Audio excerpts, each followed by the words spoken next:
میری حیثیت ان کے گھر میں ایک فرد کی طرح تھی،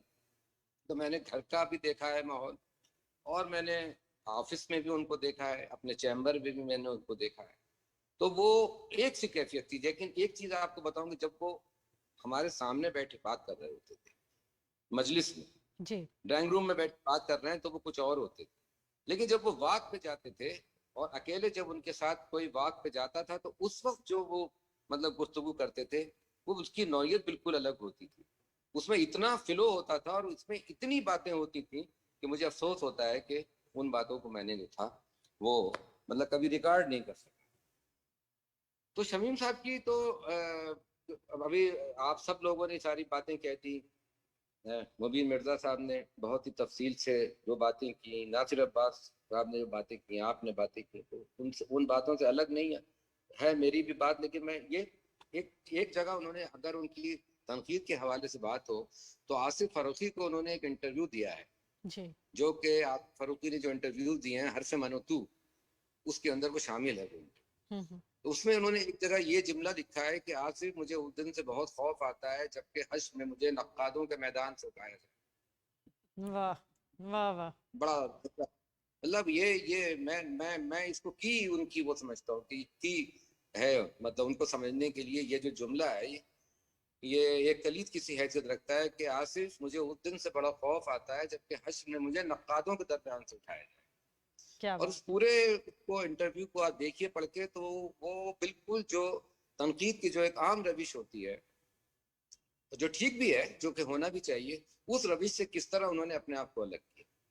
مجھے لگتا ہے کہ اردو تنقید کے حوالے سے میں نے خود ایک مضمون ان پہ لکھا تھا، تو بڑے ہنسے تھے. اس کا جو عنوان تھا وہ یہ تھا کہ اردو تنقید کا آؤٹ سائڈر. تو میں نے تو میں نے کہا یہ بھائی آپ تو وہ بالکل آؤٹ سائڈر تھے، کیونکہ ان کی جو ترجیحات تھیں وہ ہر حال میں انسانی سروکار. ابھی جو تھا ناصر عباس صاحب نے بھی بات کی کہ اگر کوئی شعر، کوئی نظم، کوئی افسانہ ان کو اپنی ذات سے، اپنی زندگی سے منسلک نہیں نظر آتا تھا، یا جو مجموعی انسانی صورتحال تھی اس سے اس کا کوئی رشتہ نہیں بنتا تھا، کوئی تعلق اگر اس سے ان کا نہیں پیدا ہوتا تھا، تو وہ پھر ان کے لیے صرف پوئٹک ٹولز پہ وہ بات نہیں کر سکتے تھے. صحیح. کبھی میں نے نہیں دیکھا کہ انہوں نے ٹول کیا استعمال کرے گئے کسی شعر میں، یا کیا پلاٹ ہے، یہ نہیں بات کرتے تھے. وہ ایک مجموعی تاثر جو ان کا ہوتا تھا کہ مطلب جیسا کہ ابھی آپ نے بھی کہا، ناصر صاحب نے کہا کہ ادب کا کیا اثر پڑتا ہے انسانی روح پہ، اور تبدیلی کا عمل کتنے آہستہ آہستہ ہوتا ہے، اور آدمی کس طرح جو ہے وہ دھیرے دھیرے ادب کے ذریعے بدلتا جاتا ہے. اس کی وجہ یہ بھی ہے، جیسا کہ یہ بات بھی ناصر صاحب نے کہی، میرا خیال ہے کہ میں انہی کے بات کو ریپیٹ کر رہا ہوں، کہ ان کا تعلق صرف ادب سے نہیں تھا. مجھ سے تو ان کی باتیں ادب پہ ہوتی نہیں، بہت کم باتیں. مجھے یاد ہے کہ 20 یا 22 سال میں بہت کم میری ان سے جو بھی گفتگو ہوئی ہے وہ شاعری پہ یا افسانے پہ یا ناول پہ تو بہت کم ہوئی ہے، لیکن مصوری پہ بہت ہوئی، پینٹنگ پہ بہت ہوئی. اچھا، یہاں جامعہ میں جو ان کا حلقہ تھا وہ بھی پینٹنگز کا بہت تھا. راما چندرن تھے آپ کے، پرمجیت تھے، جتن داس تھے جو کہ نندیتا داس جو کہ مطلب بہت مطلب مشہور ایکٹریس ہے یہاں، اس کے فادر تھے. ان کے ساتھ ان کا اٹھنا بیٹھنا تھا. باقاعدہ جو اخباروں کے ایڈیٹر تھے، شام لال کا ذکر وہ بہت کرتے تھے، ان کی وہ جو ان کی کتاب تھی اس کا بھی ذکر انہوں نے بہت کیا. تو شام لال کا ذکر کرتے تھے، مصوروں کا ذکر کرتے تھے، میوزک سے بہت دلچسپی تھی. اچھا، ہر طرح کی میوزک سے دلچسپی تھی، وہ تو پاپ میوزک سے بھی دلچسپی تھی. اور اسکلپچر بہت لوگ جانتے ہیں کہ خود بھی انہوں نے جو تھے وہ مٹی کے برتن بھی بنانا سیکھے. آپ اگر ان کے گھر پہ جائیں تو ان کے گھر میں داخل ہونے سے پہلے ہی ایک الماری میں ان کے ہاتھ کے بنائے ہوئے جو ہیں وہ مٹی کے برتن رکھے ہوں. تو وہ ایک طریقے سے جو کہ انٹیگریٹڈ اپروچ ہوتی ہے آرٹ کی، تو وہ ایک انٹیگریٹڈ اپروچ تھی. وہ کسی چیز کو، ادب کو کسی چیز سے ہٹا کے باقی جو فنون لطیفہ کی جو ایک پوری دھارا کہنا چاہیے، جو ایک مطلب اسٹریم ہے، اس اسٹریم کے اندر وہ پوری طرح اپنے آپ کو جو تھے وہ بہتا ہوا محسوس کرتے تھے. اور اسی طرح سے ان کا کہنا یہ تھا کہ بھئی میں تو ادب اسی لیے پڑھتا ہوں کہ میری روح کو اس سے کیا ملتا ہے. اگر یہ میری روح پہ کوئی اثر نہیں ڈالتا تو اس میں لاکھ خوبیاں صحیح، تو وہ پھر جو تھیں خوبیاں وہ ان کے لیے کوئی معنی جو تھیں وہ رکھتی نہیں تھیں. معنی سے زیادہ ظاہر ہے کہ وہ احساس کے اوپر ان کا جو تھا وہ بہت زور تھا. تیسری چیز یہ کہ آپ نے ابھی ان کے جو لکھے ہوئے ڈرامے تھے ان کا ذکر کیا. آپ نے دیکھا زیادہ تر جو ڈرامے انہوں نے لکھے ہیں وہ ریڈیو کے لیے لکھے گئے. جی ریڈیائی ڈرامے ہیں ان کے، جیسے مٹی کا تعاقب ہے، بازار میں نیند ہے، مجھے گھر یاد آتا ہے، یہ ان کے ڈرامے ہیں. یہ سب ریڈیائی ڈرامے. اور ریڈیائی ڈراموں میں آوازوں کی بڑی اہمیت ہے، کیونکہ وہاں تو سب کچھ آواز ہی کے ذریعے، مطلب آپ کو ایکٹنگ کرنی ہے، آواز ہی کے ذریعے آپ کو یہ کہنا چاہیے کہ فیس ایکسپریشن بھی آپ کو آوازوں کے ذریعے دینا ہے. تو وہاں آواز رہ جاتے ہیں یا پھر مکالمے. تو اس میں ان کو مطلب شمیم صاحب کو آوازوں سے کچھ غیر معمولی طور کی دلچسپی. اور آپ کو میں یہ بتاؤں کہ وہ ایسی آواز بھی سن لیا کرتے تھے جو کہ عام کان سن نہیں. مجھ سے اکثر کہتے تھے کہ رات میں مجھے بہت عجیب عجیب طرح کی دور دور سے آتی ہوئی آوازیں جو کہ گھر میں اور کوئی ان کو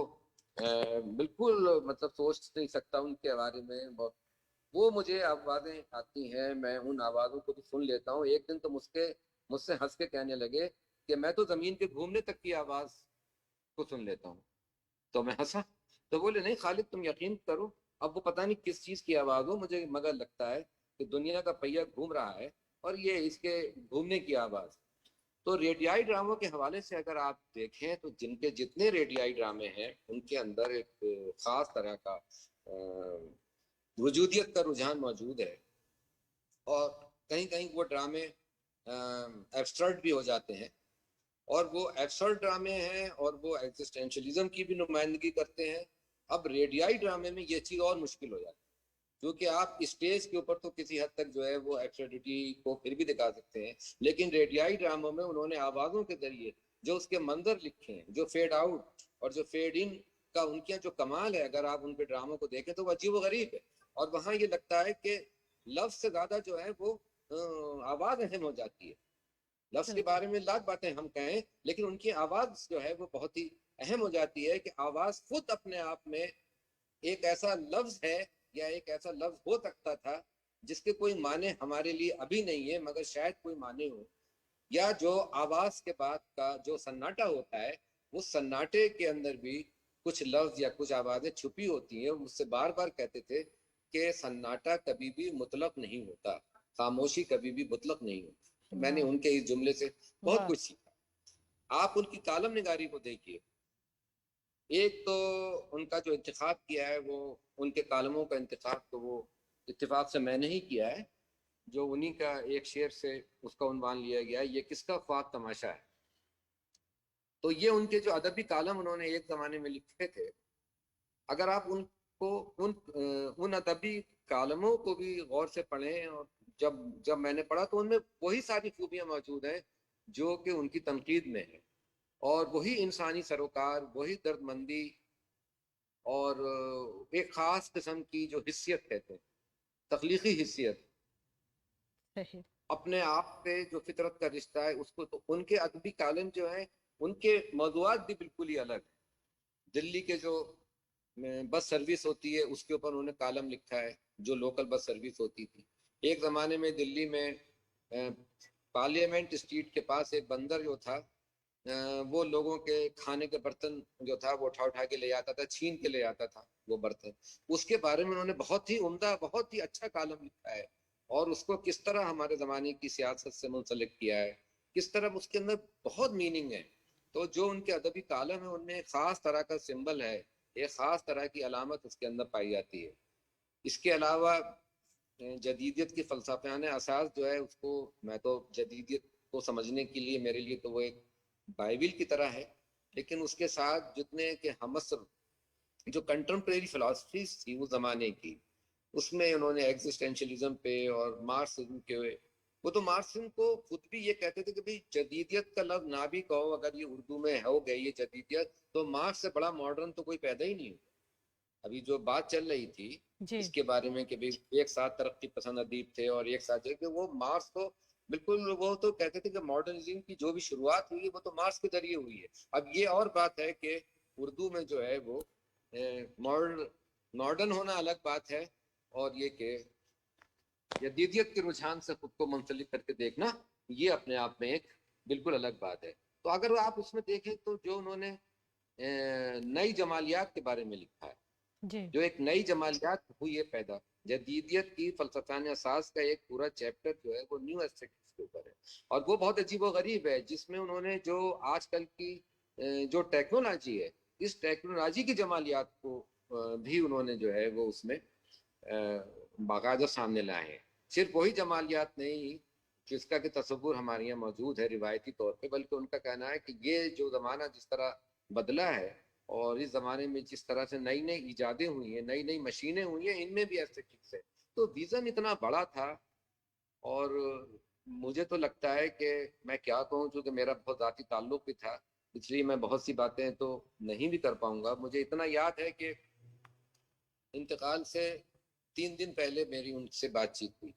جی اور اس بات چیت میں بھی کہیں سے کہیں تک کوئی مایوسی کی کوئی لہر نہیں تھی،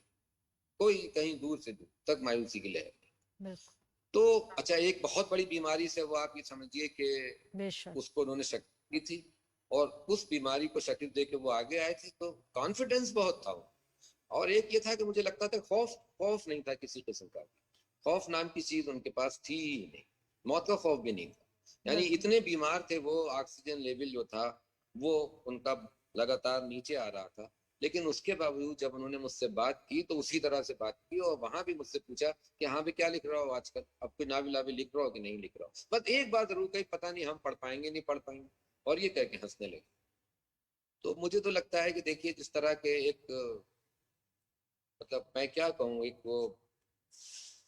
جائنٹ اسٹار جیسے ہوتا ہے، ایک بہت بڑا جو روشن ستارہ ہوتا ہے، وہ اردو ادب کے افق پہ موجود تھا، لیکن ہر جائنٹ ستارے کو بہرحال ایک نہ ایک دن جا کے تو بلیک ہول کے اندر جا کے اس کو جانا ہی پڑتا ہے، بلیک ہول میں جا کر ہی تبدیل ہونا پڑتا ہے۔ تو ہم کو یہی لگتا ہے کہ اب جو شمیم صاحب ہیں وہ نہیں ہے، اور مجھے یہ بھی لگتا ہے کہ شمیم صاحب کو دیکھے بغیر یہ جو پوری دنیا ہے، یہ میرے لیے ایک بدصورت دنیا بن گئی ہے۔ Now it is the ugly world after the sad demise of Shamim حنفی، لیکن بہرحال اس دنیا کو برداشت کرنا ہے اور ان کی یادوں کے ساتھ رہنا ہے، ان کی تحریریں ہمیشہ ہماری رہنمائی ہی کرتی رہیں گی۔ میں نے تو بہت کچھ سیکھا ہے، بے شک۔ میرے تو سوچنے کا ڈھنگ ہی بدلا، اس سے زیادہ میں اور کیا۔ بہت شکریہ خالد جاوید صاحب، آپ نے بہت اہم گفتگو کی، اور ظاہر ہے کہ ایک اتنی شفیق شخصیت کی بہت یادیں ہم لوگوں کے پاس جمع ہیں، اور سمجھ میں نہیں آتا کہ انسان کیا بات کرے اور کیا بات چھوڑ دے، کیونکہ ہر بات ہی اتنی پیاری ہے کہ دل چاہتا ہے کہ یہ بات بھی لوگوں تک پہنچائی جائے، اس بات کا بھی ذکر ہو جائے۔ تو ہم سمجھ سکتے ہیں کہ اس قلیل وقت میں شمیم حنفی صاحب جیسی بلند قامت شخصیت پر گفتگو کرنا کوئی آسان بات نہیں ہے، اور ہم سب کی خوش قسمتی ہے کہ عام طور پہ جو ایسی بڑی شخصیات ہوتی ہیں ان کی شخصیت میں کچھ ایک ایسا عنصر عام طور پر آ جاتا ہے کہ لوگ ایک جھجک محسوس کرتے ہیں ان کے قریب ہونے میں، لیکن شمیم حنفی صاحب محبت کرنے والے آدمی تھے، اور اس محبت کا اظہار بھی بڑی شفقت کے ساتھ کرتے تھے، تو سب لوگ ان سے بہت قربت محسوس کرتے تھے، اور بہت ساری باتیں ان کے پاس جمع ہیں۔ ایک ایسی ہی شخصیت جو اس پروگرام کے آخری شریک بھی ہیں، ہمارے ساتھ لاہور سے اس وقت اس پروگرام میں موجود ہیں، شمیم حنفی صاحب کے بہت قریب رہے، بڑے دیرینہ تعلقات رہے ان کے، اور شمیم حنفی صاحب بھی ان سے بڑی محبت کرتے تھے۔ جیسا کہ ابھی ذکر بھی ہوا ہے کہ کل مسعود اشر صاحب بھی ہم لوگوں سے رخصت ہو گئے ہیں، اور وہ بھی ہماری اس شخصیت سے بہت قریب تھے، تو ہمیں اندازہ ہے کہ وہ بہت دل گرفتہ ہیں، لیکن ہم ان کے شکر گزار ہیں کہ وہ اس پروگرام میں شریک ہوئے۔ ظاہر ہے شمیم حنفی صاحب کا حوالہ ایسا ہے کہ وہ یہاں پر موجود ہیں۔ اصغر ندیم سید صاحب اس وقت لاہور سے ہمارے ساتھ آن لائن موجود ہیں اس پروگرام میں۔ اصغر ندیم سید صاحب، آپ کا بے حد شکریہ کہ آپ اس پروگرام میں تشریف لائے ہیں، اور شمیم حنفی صاحب سے آپ کا جو محبت کا، قربت کا، اپنائیت کا ایک تعلق تھا، اس حوالے سے آپ کیا کہنا چاہیں گے؟ بسم اللہ الرحمن الرحیم۔ خالد جاوید صاحب، رنجیت چوہان صاحب، ناصر عباس نیر صاحب، مبین مرزا صاحب، امبرین حسیب امبر صاحبہ، اور جو لوگ شریک ہیں، سن رہے ہیں، میں سب کو آداب کرتا ہوں، اور میں بہت شکر گزار ہوں آرٹس کونسل کا کہ ایک تو انہوں نے شمیم حنفی کی یاد میں ہم دوستوں کو ایک ساتھ بلایا، اور کچھ باتیں ہم نے کی، کچھ رہ جائیں گی، کچھ ہو جائیں گی،